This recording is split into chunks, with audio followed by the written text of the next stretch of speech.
Sarap niyan, maya maya yung hinamahan ka na tapos nagbibidyoke ka. Yan, pampamasmas yan guys. Yan o, luto na.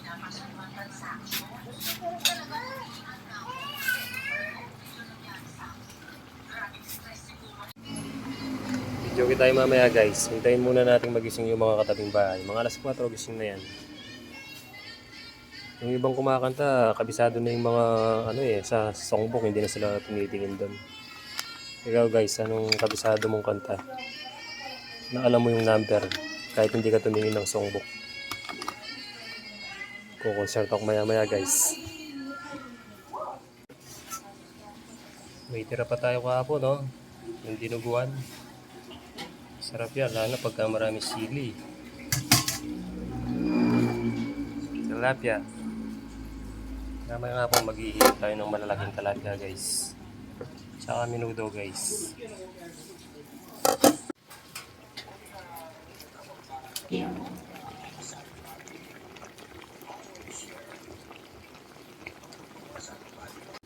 At meron pa pala dito guys, oh, sa likuran ng bahay.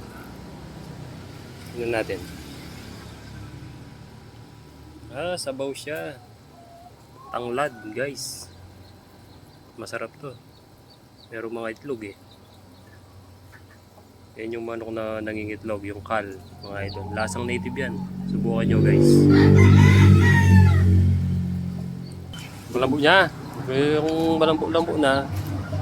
Pakpak lang yan po, di ba? Pakpak mo. Oh, yung pakpak. Pag malambot na yung pakpak, malambot na yan. Yan ang matigas eh. Oo. Pero parang na, kahit sa tingin lang, may malambot na.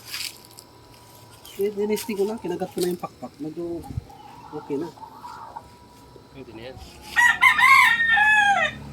Pampamasmas guys, mamaya. Inuman na naman. Walang katapos ang inuman dito sa Pampanga mga idol.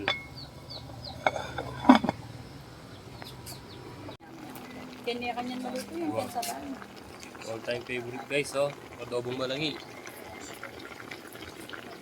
Yan yung tinatawag na kal. Lasang native yan. Patutuyin lang natin hanggang sa lumambot. Today is November 2. Siyempre may shot mo ng konti yan. Yun o. May aftershock pa guys. Ang November 1.